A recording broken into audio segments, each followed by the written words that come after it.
What's going on, guys? My name is Lieben, and today I'm back with my 2007 Mini Cooper S. So a few weeks ago I uploaded a video of me replacing the front struts and shocks, and now I'm going to be doing the rear ones. Again, like in the other video, I will only be showing one side because they're basically the same thing. So I've already gone ahead and taken off the tire. There you can see it is on a jack stand, and I have the jack there just for backup. And here you can see the 4 bolts that were holding on the tire onto the brake rotor. They are 17 millimeters. That was pretty easy. Just take those 4 off. It's right there under the car. And now this is probably gonna, it should be pretty easy. The strut should only be held on by 2 bolts up there and then 1 big bolt down there. So let's go ahead and get started. I'm gonna go ahead and first take that first bottom bolt off, and then I'll take these 2 up here. And actually, before I take any of the bolts off, I actually forgot that there are 2 lines that are actually connected to the strut tower. So I'm gonna go ahead and take them off. One of them is this thick one right here, I believe. Yeah, it should be the brake line. And this one you just push out. There we go. That was actually pretty easy. And then you got here these ones, which I believe this one of the lines actually just clipped onto the other, but this one here is one of the wheel sensors. You just have to pop upwards. There we go. So those are out of the way, and the brake line here out of the way, so that should be good there. Alright, so now this bolt down here is the one I was talking about. It is an 18 millimeter. Yep, just wanted to make sure. So I'm gonna go ahead and spray it with some penetrating oil. Something tells me it's going to be stuck on there. If like the front ones that haven't been changed since the car was assembled, and these are the same, it might be pretty seized on there. So I just sprayed it in between the shock and the trailing arm, and also in the rear. Went ahead and gave it a few minutes. So now let's go ahead and see if this bolt comes out.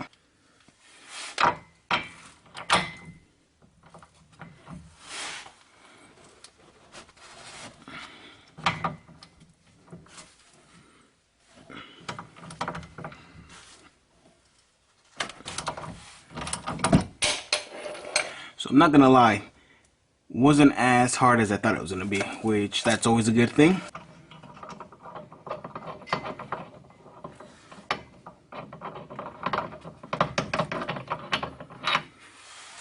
And here we have it, guys. Like I said, this is the big bolt, and there's only one holding it on the bottom there.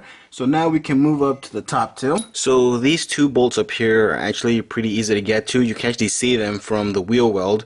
So right when you take the wheel off, it's just going to be right there in that gap. So you see there's one right there, and the other one, let's see here, is that guy right there, and they are both 13 millimeter bolts. So let's go ahead and take them off.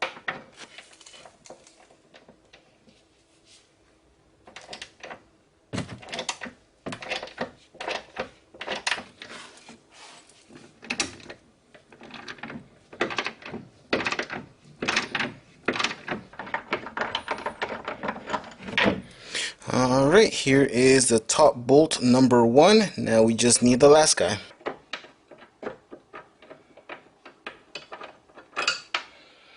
And here we have the last bolt.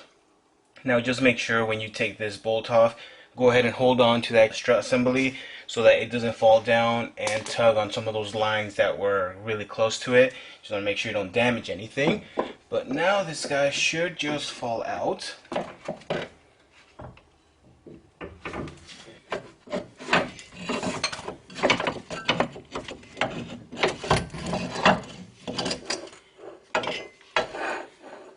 And there we go, it is out. So now let me go ahead and compare this one to the new one, make sure they look the same before I try and put the new one in. Alright, so here we have the old strut and shock assembly along with the new one. They both look pretty much identical to me. I wasn't able to see on there what year it was made. It's just all really dirty, and the actual ink was starting to come off the label, so I can't really see the date, but those ones do say that they were made in 2024.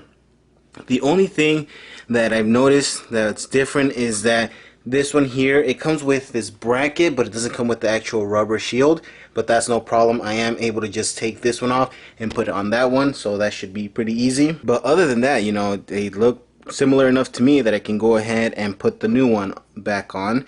Even the notches where the lines go in, they look the same, so that should be good. So now I'll go ahead and put the new one back on.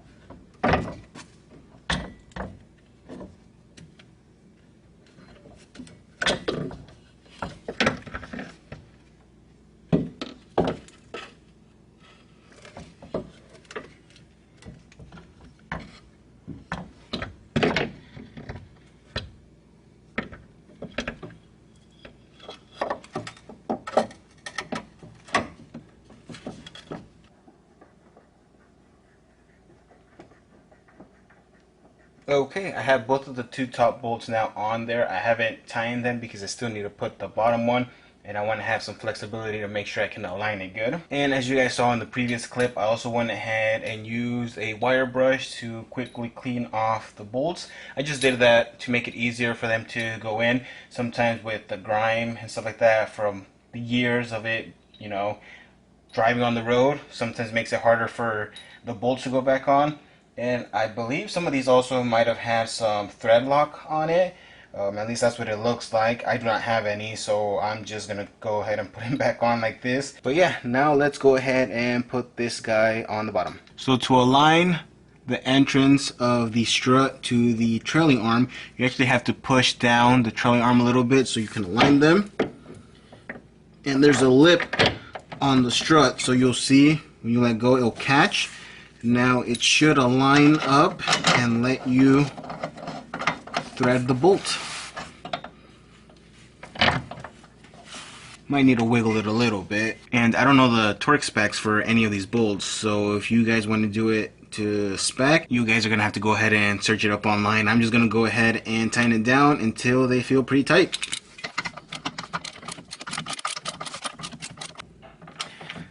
And I guess I am going to have to go ahead and tighten the two top bolts first, because as I'm trying to tighten this one, it's just pulling everything down. So let's go ahead and finish tightening those two up.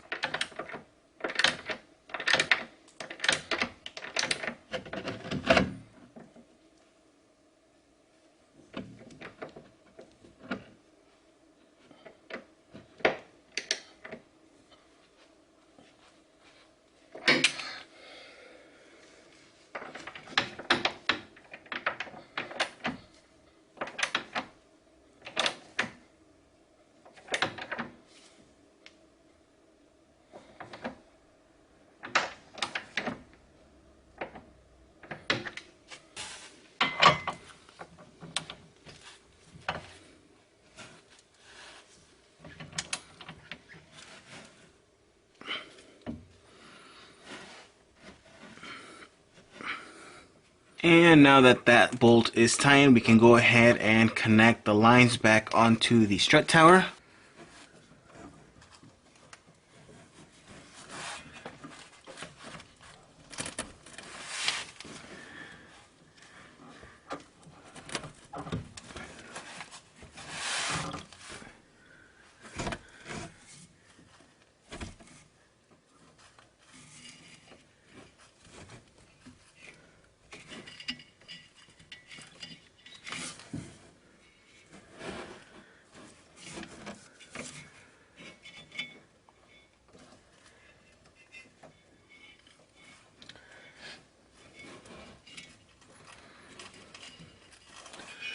Alright, there we have everything connected to the correct location. And now the last thing to do is put the tire back on.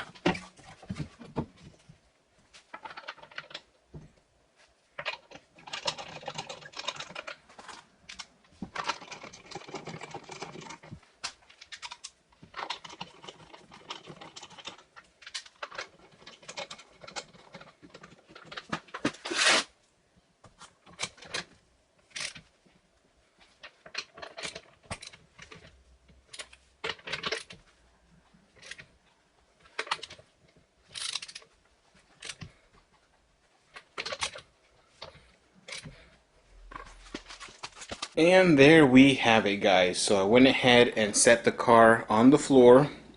And it's always funny when I go ahead and change struts, how like high up the cars look. So if you guys see right here, it looks like a pretty decent gap. And actually, if I go ahead and measure it, you're looking about, what is that?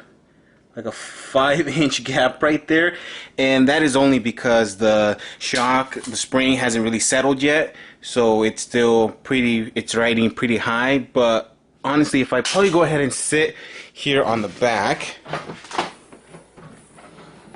and just compress it a little bit,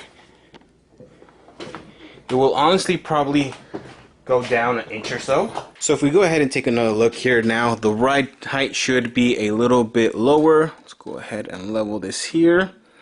And now we're looking about 4.5 inches. So it went down about 1/2 inch. And of course, as you're driving it and putting stuff in the car, it will go ahead and lower a little bit more. But yeah, guys, so this was honestly a shorter video than I expected. Luckily, that is because the install went a lot smoother than I thought. Like I said, it's only those 3 bolts, and then just disconnecting, or not really disconnecting, but removing those lines out of the way. And that's pretty much it. So if you guys found this video informative, if you guys liked it, please go ahead, like, comment, and subscribe. And I will see you guys in the next one. Repeat after me. Hakuna Matata.